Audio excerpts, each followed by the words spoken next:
Welcome everyone to Counselors Connect. We are so excited to have a special guest. Just to let everybody know, Counselors Connect is a format for counselors. That is school counselors, mental health counselors, psychologists, social workers, everyone that is working in the field of counseling. This is a format for us to connect, share our experiences, learn from each other, and build and empower each other. So today, I am so excited. I have a special guest with me. She is my dear friend. I call her my sister. She's going to tell you about herself, but she is, a dynamic woman, and I am just so blessed to have her in the room with me today. So, ladies and gentlemen, please welcome Miss Monifa Whithorn. Hello, ladies and gentlemen. First of all, I'd like to tell April thank you for having me. I think it's so important that we share our message, share what we're doing, why it's important, especially in the wake of the pandemic. There's a lot more focus on mental health and mental health awareness. So I think what you set up here is such a wonderful experience. Awesome. And thank you for accepting, because you didn't have to, because this woman anything right for here is super busy. When I tell you she travels the world, she just had a brand new baby who is, how old is he? 6 months. 6 months old, and she's a newlywed, so she has a lot going on. And for her to take the time out to be with me, I find it an honor. Also, I have to add this as well.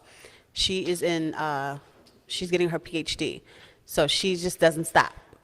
This girl doesn't stop. Now, can you tell us, what is your PhD in? So my PhD is in advanced studies in human behavior. Okay, all right. So as you talk about that, if you could just tell us a little bit about yourself, and we're going to get started with all the good questions that we have for you today. All right, so as you mentioned, my name's Monifa Whithorn. I'm 30 years old, mom to a beautiful, beautiful baby boy that I had in April, wife of 2 years in a couple days. Wow. The 28th. Congratulations. I have a bachelor's in abnormal psychology, a master's in school counseling, and an additional master's in mental health counseling. And I am a doctoral candidate for my PhD in advanced studies in human behavior. That is amazing. You are a phenomenal Black woman. I try. I'm going to say that right now. You are, and you are so inspiring to me, to the other ones that are listening, and to those that might listen to this, I'm not even going to call it a podcast, but it's just us talking.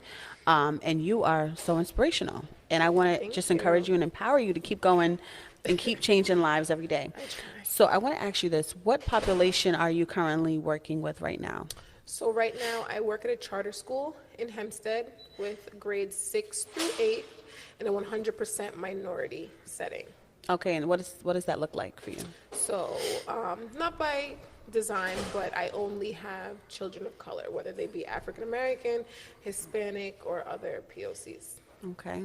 Now, do you work in a public or private school? I work in a charter school. You work in a charter school. Okay. Yes. Okay. So that's different. Very. Okay. Very different. Good. I'm not sure if you want to name drop the school you work at. Oh, of course. The Academy Charter Middle School. Hey. Okay. That's awesome. That's amazing. So, how many counselors are in that school? Just me. I'm the only one in the middle school. 300 plus students. All belong to me. Wow. My babies. So let me ask you this, because I'm a counselor myself. How do you handle and juggle the caseload? So when I just became a counselor, I thought it was very overwhelming.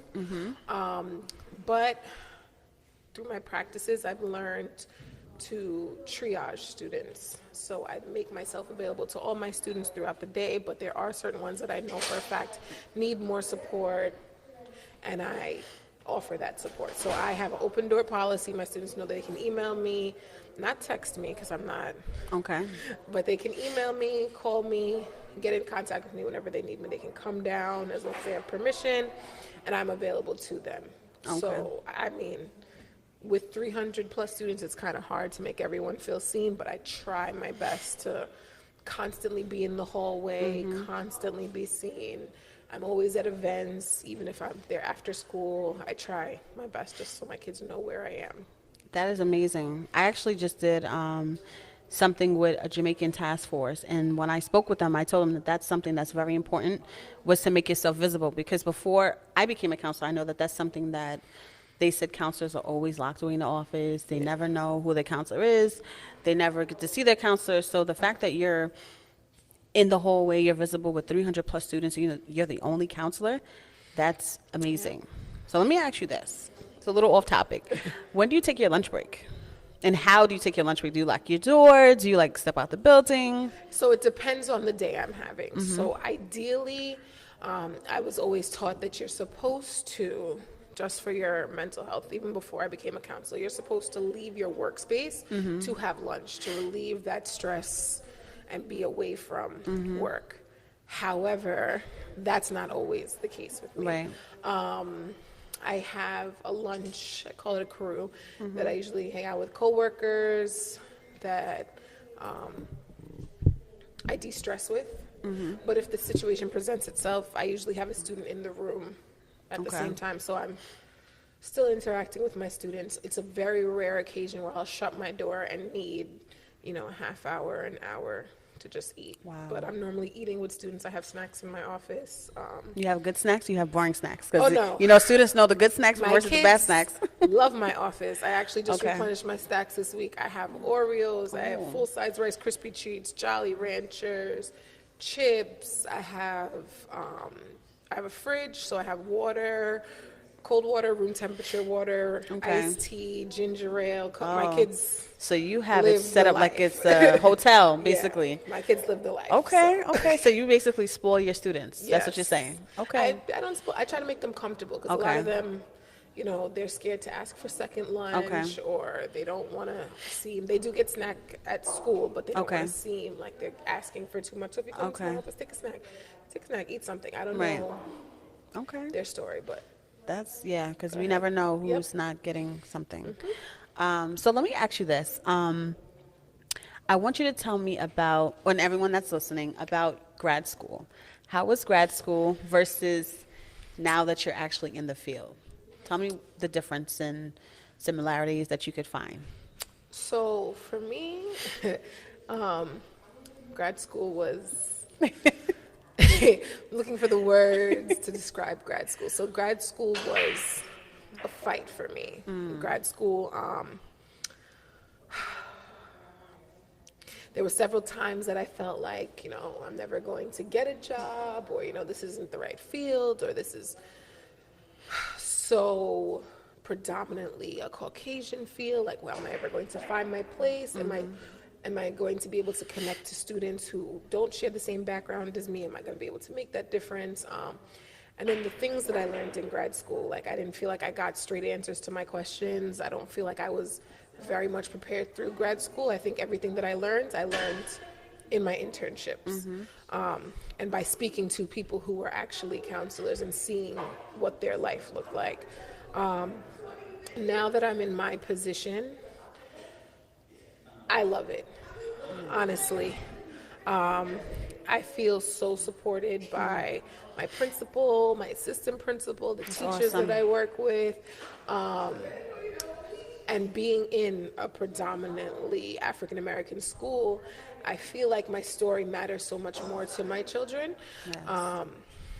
because they can see someone that looks like them, that is doing, something big. And I find that that's so important now, because in this field, we don't see enough of African American school counselors, and I'm gonna just put it out there. Yeah. And again, this platform is not just for African American counselors; it's for all counselors. But, however, we don't see enough of us pushing into these schools, and when we do apply, it's like, there's a blockage, there's a stop, because we don't know why. Yeah.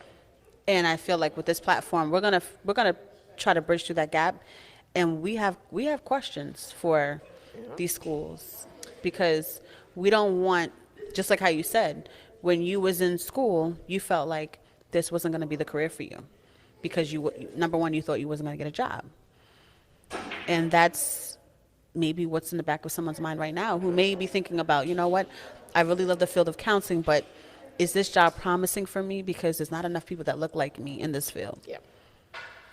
So being the fact that you are a counselor and you felt that way, and now you're a counselor. Yeah. So that's inspiring someone today. You can become that counselor, You can. and you can push into any school district that you want to go to. Although I ain't gonna lie, I've been applying to every school in Suffolk County. So you know, it's tough. Very. It really is tough. So, but listen, you're in a great school. You're making a difference. Yes. Yeah. So keep going. This is good. Now, I feel like when it comes to my school, I feel like God placed me where I needed to be. Interesting story. When I was applying to schools, I applied to one school, got an interview, thought I did great, and got shut down in the round 2 interviews. And for something as silly as my personality, and anyone who knows me knows that that's never my issue, is my personality. And I was like, oh my gosh, I can't believe I didn't get it. Like what is it? And I was so down on myself. And coincidentally, that was in June, 2 months later, I ended up getting pregnant. Wow. And I look back at it, that I found that I was pregnant on a Monday, and I got the job that I got on a Friday. And I look at it and I say, well, God put me where I was supposed to be, because I'm only in one building. I'm supported by my staff. I'm supported by my principal. And another thing that I love about my position is that I can speak candidly with my students. There's not that blockage of, the color or the race. I recently had a young girl in my office the other day that was, she's having a lot of behavioral issues, struggling with her friends, misbehaving. And, I was able to say to her, like, listen, my name is Monifa. Your name is so-and-so. Right. You already have 2 strikes against you. You are African American and you are a woman. When they look at your resume, your name automatically tells them that you are a black woman. So they are automatically looking down at your resume. You need to be able to walk in and say, these are my qualifications, and I'm going to show you what I can do. And I wouldn't be able to have that conversation if I was in a predominantly white school district. So let me ask you this: as you talk about name, being that your name is Monifa, did you feel like your name would stop you from getting a job? Lots of places. I have seen people that are not severely, but underqualified than myself, and they've gotten jobs or been put in positions that I'm like, you don't even know the first thing about what you're doing. And they've just fallen on it because, whatever the case may be. And I feel like you already have those strikes against you, because when they look at your resume, they know that you're African American. They know. So what could you tell someone that's listening that has a name that may be different than, like, what's a generic name?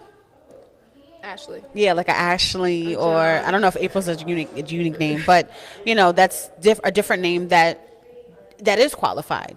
How could you encourage them today to say, listen, so give them the rundown of what you did and how you prepared yourself, so that the name is not a blockage? We had a professor that you and I shared, April, that told us, get your qualifications, keep adding qualifications to your name, adding qualifications to your name until you can walk into a building and say, these are my salary requirements. Whether you're going to take me for this job, and these are my salary requirements. Right. When someone looks at my resume now, it's, I have this, I have this, I have this, I have this, I have this. You got the LMNOP behind you, girl. Yep. And I can carry myself well. I have the backing of professional forums. I can give you references that are out of this world. Networking is a big thing. I've been offered, I don't even live in Jamaica. I've been offered 4 jobs in Jamaica. Wow. To date. Wow. To be a school Big counselor. up to Jamaicans. Amen. To this day, just through speaking engagements that Wow. I've done, just through networking with people. So that's the big thing. So go get your qualifications, and you are just as qualified as anyone else. And network. That's our biggest strength, is to be seen. And if we are, the more visible that we are, the harder it is to deny that we are qualified. Wow, that that speaks volume for so many people that I know that have a name that just disqualifies them just because of their name. They won't get hired. Yeah. So you can get hired. It doesn't matter about your name, sis, bro. You can get hired. Your name does not matter. It's not a factor. It's what you are carrying, like Miss Whithorn said. It's how you're carrying yourself. It's how you are preparing yourself in the time of the field. And when it's time, Miss Monifa here is sitting here and she has a counseling job. So it's not about the name. Just prepare yourself and you will have that job. Yeah. That's amazing. Yeah. That's amazing. So now I know that you shared about your experience in grad school. So now tell us about your experience now in the Fields. in the fields. So I suffered from a great deal of imposter syndrome when I started my job. I was like, I know nothing. I have no idea what I'm doing. Everyone's going to figure out that I have no idea what I'm doing. But I was very much so surprised of like situations that I got in that I was like, oh, I actually do know what to do. And certain situations, like I trusted my gut and they ended up working out. One thing that I will tell anyone when you start a new job, don't pretend like you know everything. I asked administrative staff, I asked my principals, I asked everyone questions like, what do you want me to do here? Like because I felt like grad school didn't prepare me for what I needed to do. Yeah. I can attest to that. Prepare me. Yeah. And but I feel like internship does. yes, so internship. And then, interestingly enough, I did all of my internships at elementary schools, and I was set that I was going to work at elementary school. Love the little babies, just going to do it. And then they were like, "Oh, here's a middle school job," and I was like, okay, we'll make it work. But you're doing an amazing job. We'll make it work. And then I think my personal philosophy when it comes to working with my students is be the person that you wanted or the person that you needed as a child. Wow, my sister always uses that saying Yes. all the time. And actually, if you were that younger person, what would you say to yourself now? If I was looking at myself when I was younger, that I would, not to say that I didn't put emphasis on my family, but I realize now that friends come and go. And your family is who's going to be there rooting for you, and those are the people that you need to make proud, not friends. Yes, that's so true. Yes. I mean, although we friends, because I ain't going nowhere. We friends No, forever. we family. We family. We're more than friends. We're family, and that's true. Yeah. And support system is important, especially in grad school, because you remember. Yeah. Let's take it back. Let's take it back to the test when we had to take our very last counseling test, and you picked me up. Remember from the house? No, we should talk about before when we asked, can we, even those fights that we had to fight through grad school, like, can we take this test beforehand so it's not as pressuring towards our last semester? Right. Oh, no, you can't do that. That's not an option. That's impossible. This is when you need to take it. Right. All right, buckled down, studied, ready for the test, just to find out that other students were allowed to take it early. And they passed. And it was like, well, did you not think I was able to pass? Is that why I wasn't allowed to take it early? Right. But God worked it out because COVID came. Yep. And he said, sis, it's been waived. So although you passed it. I did pass it. I have no shame in my game. I did not. I took it and I tried my hardest. Listen, I'm smart, but I'm just not a test taker, guys. I'm going to put it like that. Okay? And not everybody's going to test. But God worked it out because I didn't have to go back and take it, and he waived it. So, boom. So God, he works it out. But I took it the first time, and I told myself, I was like, I have to pass this to prove to you. Like, I can pass it on the first time, and I got almost a perfect score. Yeah. Because I am a good test taker. Yes. So if you guys need a tutor for a counselor, or anything with DSM-5, with theories, she's the girl. She's the girl for the job. She's amazing. Yes. So, we're going to keep it going. We hope that you guys are enjoying Counselors Connect. I'm so blessed to have Miss Monifa with me today.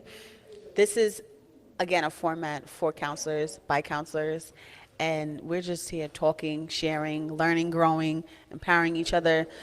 She's sharing her story in her counseling fields before she went to the fields, after, now she's in it. So now we're going to get into, now that you're a counselor and you are in the field, tell us about one of your most memorable moments that has happened so far being a counselor. So for me, like I said, when I got this counseling job, I was pregnant. And I went out for the year in April. And I made it a point to myself that I said, I don't care how tired I am, how stressed out I am. I'm going to show up for these kids at graduation. And I'm going to show up for field day. So showed up for field day, was there, brought the baby, everything. And then at graduation, I had the baby, we were standing in the hallway. My kids do this thing where they walk the halls so all the other students can see them. So the 8th graders, because they're considered the graduating class, walk the halls so the 6th and 7th graders can see them. The elementary school kids can see them.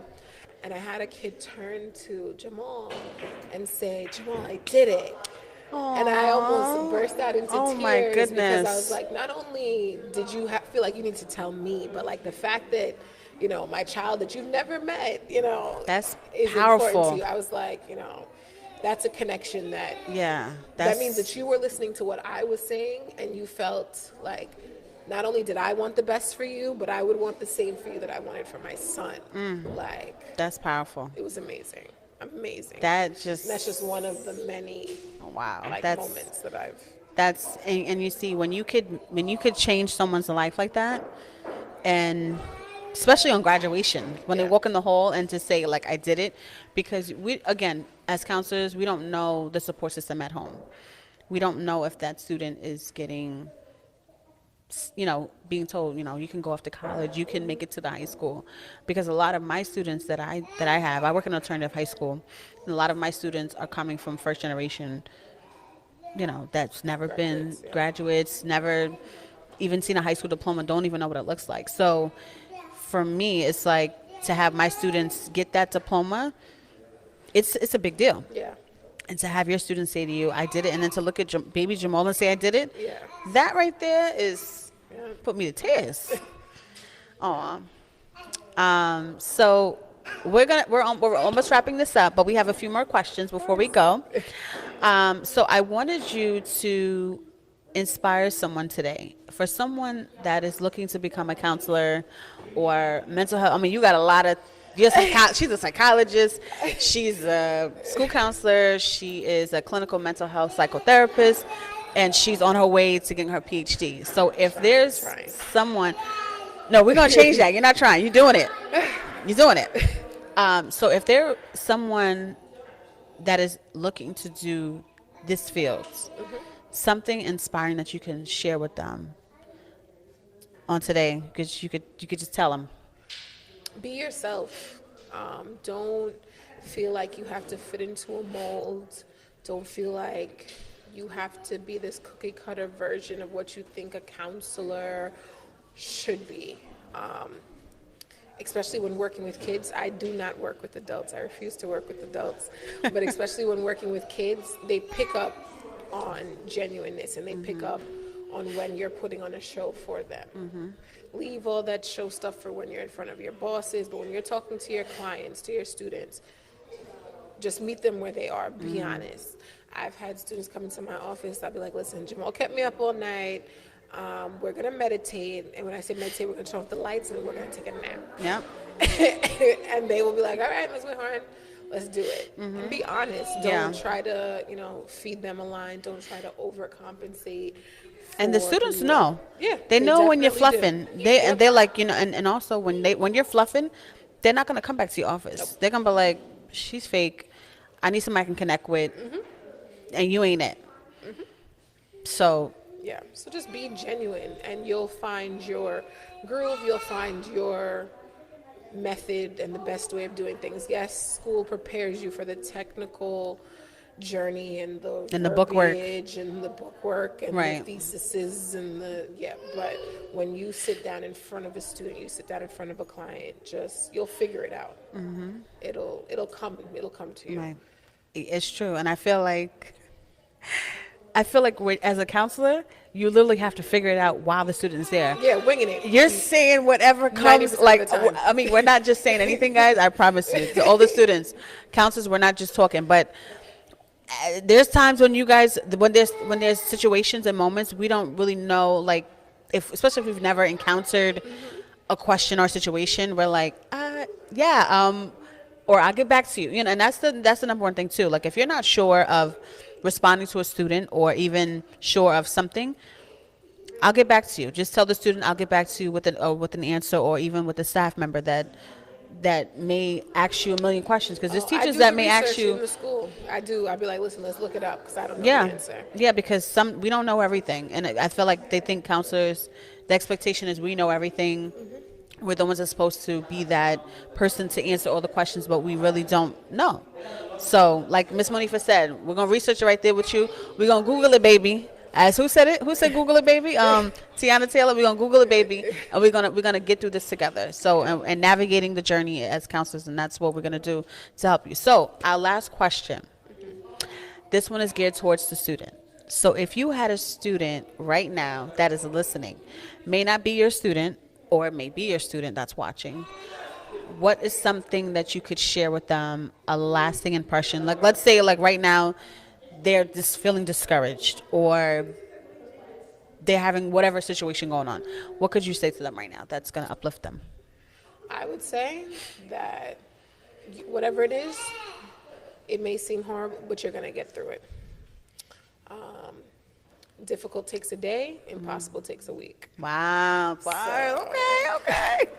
You know, you just got to put one foot in front of the other, and you'll eventually get out of it. You know, we've all been in situations where it seems like there's no light at the end of the tunnel, like you'll never get done, you'll never be finished.